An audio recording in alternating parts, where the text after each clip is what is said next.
Sister Wives, Season 19, Episode 16, First Impression. What'd you hurt? Can we take your helmet off? She could be really hurt.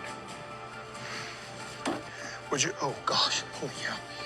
If any tweak of pain hits, we want to stop and get a life flight out of here. Absolute first thing you should do in the event, I'm being sarcastic, please understand that you think it's so bad somebody needs a life flight, is start moving them around, yank the helmet off of their head, and then start yelling at them. I think so. Your neck's okay? If it wasn't, that's maybe not the move. I was trying to avoid you. Yeah, but I don't know why. I've got brakes. I know. Give me a second. You better respect your horse. I usually do. I do not drive over these rocks ever. Kody ran over and started yelling at me, which was funny. And I was like, dude. I wasn't planning on it. I saw you do it before. You did it just as crazy. No, I didn't. Yeah, you kind of crazy driver.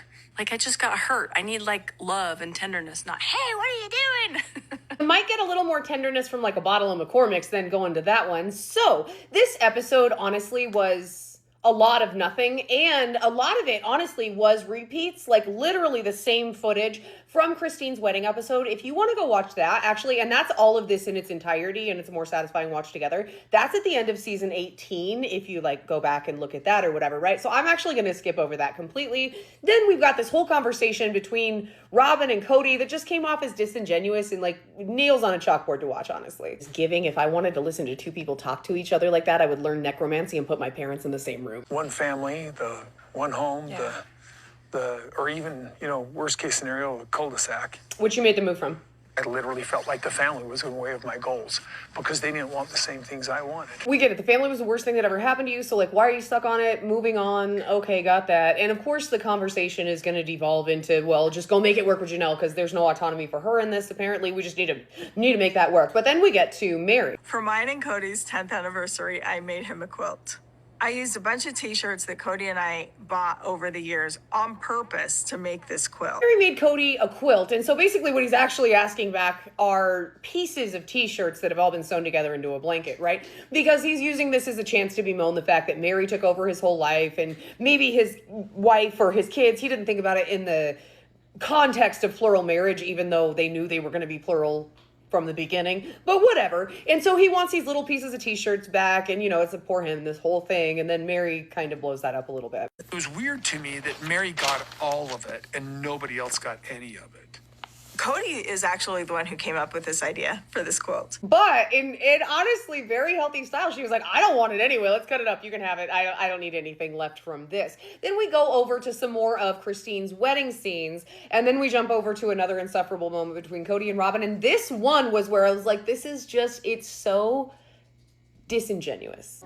You and I sit here in this moment with this truth we have. I couldn't find that with them anymore. Either TLC needs better writers or Kody needs to read newer books with like a little bit of a different kind of character development or like the monologuing, you know what I mean? But then we go on to Robyn still pushing this whole, you need to get back with Janelle. I'm having an identity crisis because of this. And really it's not like you have to deal with that on your own. This is other people's decisions. It has nothing to do with you. Not to mention the woman has been through enough. Can we leave her alone, right? Then Kody starts blaming her for everything, even though I thought this guy like, oh, no woman can control me. I make my own decisions, but now it's all her fault. I have no idea what Robyn was pushing Kody to do, and I think it's a shame if Kody could be that controlled by Robyn that he would try to stay in a relationship, that wasn't working. But if she has that much control over him, that's great. They can have that. Janelle coming with the truth, and they do some dramatic thing like, oh, we have the right to move on. I think at this point you've got the obligation, but it was just more of that. But in the whole conversation, Robyn and Kody, they talk about nothing but their own happiness. It really like, what does Janelle want? What did Meri want? What do other people want? That's like not even a thing in the conversation. Then we go back to Christine's wedding a little bit. And again, it was almost like scene for scene what you saw in the wedding special. This was actually Annie's part, which is her mom, Ruth Ann Stevens. You can also look her up in a documentary called Personal Polygamy. She was pushed out of the family for a long time. That's a whole other video. Then we go back to Kody and him admitting that like, yeah, when I get mad at Robyn, I threatened to leave her, which is an incredibly healthy response to that. And you can tell it hurts Robyn's feelings, which obviously it would. Then we go back into Robyn's identity crisis and Kody just being like, the marriages are done, which I just, okay. Then Robyn kind of calls Kody out for the same thing we all have, is rewriting the past, and he says that he just never knew divine love before, so he didn't love them like he loved her. It's just this more of the same, and then this next part, if I had to learn this, so do you. And Gary will hold your hand. Gary's right here, you just can't tell because that, you know. You want to know the craziest thing? No, not really. I had a lover in college, and it was a little tryst. I was a naughty boy based on my faith.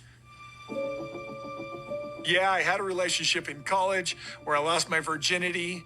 It was devastating to me. It was heartbreaking. When purity is everything, in the church I was in, that was everything. It's like you're working your way back for it. It was devastating.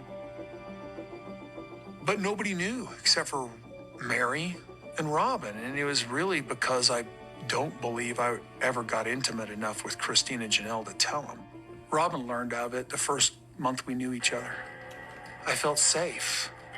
I'm not safe with them, and they're not safe with me. So while I am the hugest cheerleader for deconstructing a lot of damaging things that certain cultures, including the one I came from, kind of instill in people, that's huge. But it's reading a lot as I'm telling this to hurt other people rather than to help other people to understand that certain things aren't so bad and things are okay. You know what I'm saying? Then a couple more self-pity statements. 3 women decided I wasn't worth it. Whatever. There's a lot more that went into that decision, but whatever. Then we go back into Christine's wedding part. And this part actually I thought was pretty low. They pretended that one of the children had fallen into the river when in reality they were safe with Tony's mom. But they wanted to have this big old drama like one of the kids had literally been swept away. Not to mention this was 2 years ago. I think we would have heard about it by now. So that was terrible. That was about the episode though. And I will see you soon for more documentaries, but I'll see you more for Sister Wives next week. So let's just fingers crossed. Maybe a little better next week. I don't know.